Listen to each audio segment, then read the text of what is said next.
Hi friends, welcome to Ramni's Kitchen. இன்னைக்கு நம்ம Ramni's Kitchenல பார்க்க போற ரெசிபி கேரளாவோட ட்ரெடிஷனல் ரெசிபி தான் பார்க்க போறோம். அட பிரதமன். இத நம்ம எப்படி பண்றதுன்னு பார்க்கலாம். பார்க்கிறதுக்கு முன்னாடி இதுவரைக்கும் நம்மளுடைய Ramni's Kitchen சேனலை சப்ஸ்கிரைப் பண்ணாதவங்க மறக்காம சப்ஸ்கிரைப் பண்ணிக்கோங்க. பக்கத்துல இருக்க பெல் ஐகானை கிளிக் பண்ணிக்கோங்க. அப்படியே ஆளுங்கற ஆப்ஷனையும் சேர்த்து கிளிக் பண்ணிக்கோங்க. அப்பதான் நான் போடுற வீடியோஸ்லாம் உங்களுக்கு இமிடியேட்டா நோட்டிஃபிகேஷன் வந்து சேரும். இதுக்கு தேவையான இன்கிரிடியன்ட்ஸ் பார்த்துக்கலாம். ரைஸ் அடா 100 grams எடுத்துர்க்கேன்.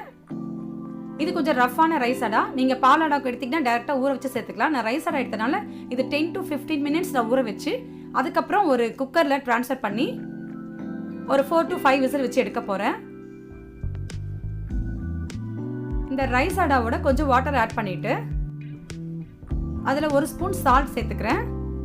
அப்படி கோகனட் ஆயில் கொஞ்சம் சேர்த்துக்கலாம். வேற என்ன கூட சேர்த்துக்கலாம், பட் இது கேரளா டிஷ்னால நான் தேங்காய் எண்ணெய் சேர்த்துக்கிறேன். அரை கப் வெல்லம் எடுத்திருக்கேன். எனக்கு கொஞ்சம் ஸ்வீட் ஜாஸ்தியாக தேவைப்படுறதுனால வெல்லம் கொஞ்சம் அதிகமாக எடுத்திருக்கேன். நீங்கள் குறைக்கணும்னா வேணா நீங்கள் குறைச்சி சேர்த்துக்கலாம். ஒரு பேனில் வெல்லத்தை போட்டு வெல்லம் மூழ்கிற அளவுக்கு மட்டும் நீங்கள் கொஞ்சம் வாட்டர் ஆட் பண்ணிக்கோங்க. இந்த வெல்லம் ஃபுல்லாக கரைஞ்சி வந்துடணும். அது வரைக்கும் நல்லா இதை கொதிக்க வைங்க. டைரக்டா கூட வெல்லம் சேர்த்தலாம், பட் அந்த வெல்லத்துல கொஞ்சம் மண்ணெல்லாம் இருக்கும். ஸோ இந்த மாதிரி கொதிக்க வச்சு நம்ம அதை ஃபில்டர் பண்ணிட்டோம்னா அதில் இருக்கிற மண்ணெல்லாம் ஃபில்டர் ஆகிடும். இப்போ இதை ஃபில்டர் பண்ணி எடுத்துக்கலாம். இந்த மாதிரி சில்வர் ஃபில்டர் யூஸ் பண்ணுங்க. பிளாஸ்டிக்ல யூஸ் பண்ணீங்கன்னா அது மெல்ட் ஆக சான்ஸ் இருக்கு. ஸோ இந்த மாதிரி ஃபில்டர் யூஸ் பண்ணுங்க. அதுக்கப்புறம் ஒரு பேன்ல இந்த வெல்லம் ஃபில்டர் பண்ணதை ஆட் பண்ணிக்கோங்க.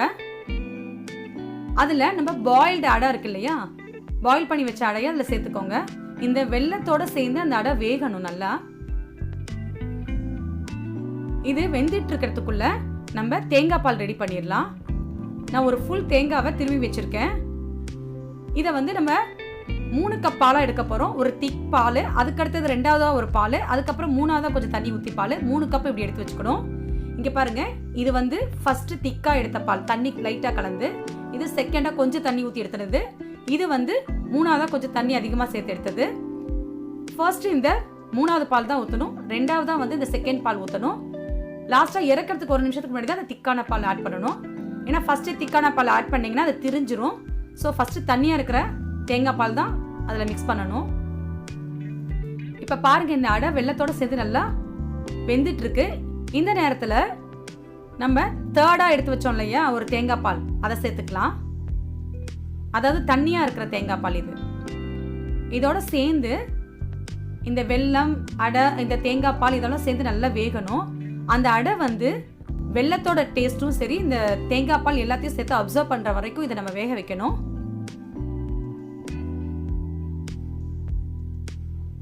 இப்ப பாத்தீங்கன்னா தெரியும் உங்களுக்கு, அந்த அடை கொஞ்சம் கலர் மாறிட்டே வரும். நம்ம ஒயிட்டா போட்டோம், இது வந்து கொஞ்சம் அந்த வெல்லத்தோட சேர்ந்து கலர் மாறிட்டே வரும். இப்ப அடுத்தது நம்ம கொஞ்சம் திக்கானதுக்கு அப்புறம் 2வதா எடுத்து வச்சிருக்க தேங்காய் பாலை சேர்த்துக்கலாம். இந்த தேங்காய் பாலும் அந்த அடையோட சேர்ந்து நல்லா வெந்து இன்னும் கொஞ்சம் திக்கா ஆகணும். அது வரைக்கும் நீங்க கொதிக்க வைக்கணும். இதையும் இதை இப்ப நம்ம மூடி வச்சிடலாம். நடுவில் கொஞ்சம் கிளறிக்கோங்க, ஏன்னா அடி பிடிச்சிடக்கூடாது. அடை வந்து அடியில் ஒட்டிக்கும். ஸோ அப்பப்போ நீங்க மிக்ஸ் பண்ணிட்டே இருக்கணும்.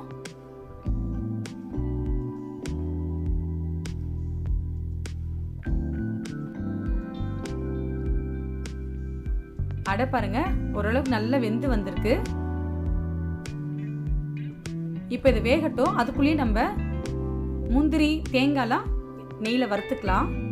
ஒரு பேன்ல 3 டேபிள் ஸ்பூன் நெய் சேர்த்துக்கிறேன். அதுல முந்திரி பருப்பு உங்களுக்கு எவ்வளவு தேவையோ அவ்வளோ ஆட் பண்ணிக்கலாம்.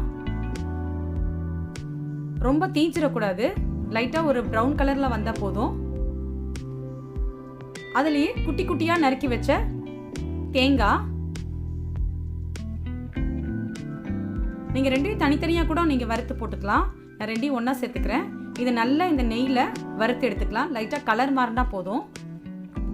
இந்த அடை பிரதமருக்கு டேஸ்ட் கொடுக்கறதே இந்த வறுத்த தேங்காய் பால் இதெல்லாம் தான்.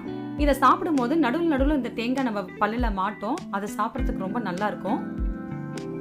இப்ப பாருங்க, நல்லா இந்த அடை கொதிஞ்சு வந்துருச்சு, கொஞ்சம் திக்காயிடுச்சு. இந்த நேரத்தில் நம்ம ஏலக்காய் பவுடர் கொஞ்சம் சேர்த்துக்கலாம். ஏலக்காவை சுகரோட ஆட் பண்ணி மிக்சியில் அடித்தோம்னா இந்த மாதிரி பவுடர் ஆகிடும். நான் அப்படி தான் எடுத்து வச்சுருக்கேன். அது 1 ஸ்பூன் ஆட் பண்ணிக்கிறேன். அவ்வளோதான், ஆல்மோஸ்ட் நம்மளுடைய அடை பிரதமன் முடிய போகுது. இந்த நேரத்தில் நம்ம ஃபர்ஸ்ட்டாக ஒரு திக்கான தேங்காய் பால் எடுத்து வச்சோம் இல்லையா, அதை ஆட் பண்ணிக்கலாம். இந்த ஃபர்ஸ்ட்டாக எடுத்து வச்ச தேங்காய் பாலை ஆட் பண்ண உடனே ரொம்ப நேரம் கொதிக்க விடக்கூடாது. ஜஸ்ட் ஒரு 1 நிமிஷம் அந்த ஸ்டவ்வில் இருந்தால் போதும். அது மீடியம் ஃப்ளேமில் வச்சுக்கோங்க. அந்த கலர் பார்த்தா எவ்வளோ அழகாக இருக்குது. தேங்காய் பால், வெல்லம் இதெல்லாம் மிக்ஸ் ஆகி ரொம்ப நல்லா வந்திருக்கு. இதில் இப்போ நம்ம வறுத்து வச்ச முந்திரியும் தேங்காவும் சேர்த்துக்கலாம். தேங்காய், முந்திரி, இந்த நெய், வெல்லம், தேங்காய் பால் எல்லாம் சேர்ந்து இந்த அடையோடு சேர்ந்து ரொம்ப டேஸ்டாக இருக்கும் சாப்பிட்றதுக்கு. அவ்வளோதான், நம்மளுடைய அடை பிரதமன் ரெடி ஆயிடுச்சு. இதை நம்ம ஒரு பவுலுக்கு ட்ரான்ஸ்ஃபர் பண்ணிக்கலாம். நம்மளுடைய சூப்பரான சுவையான அடை பிரதமன் ரெசிபி ரெடி ஆயிடுச்சு. இதை நீங்கள் வீட்டில் ட்ரை பண்ணி பாருங்கள். எப்படி இருந்துச்சுன்னு கமெண்ட் பண்ணுங்கள். இதே மாதிரி வீடியோஸ் நீங்கள் தொடர்ந்து பார்க்கணுன்னா மறக்காமல் ரம்லீஸ் கிச்சன் சேனலை சப்ஸ்கிரைப் பண்ணுங்கள். பக்கத்தில் இருக்க பெல் ஐக்கானை கிளிக் பண்ணுங்கள். அப்படியே ஆளுங்கிற ஆப்ஷனையும் சேர்த்து கிளிக் பண்ணிக்கோங்க. தேங்க்ஸ் ஃபார் வாட்சிங்.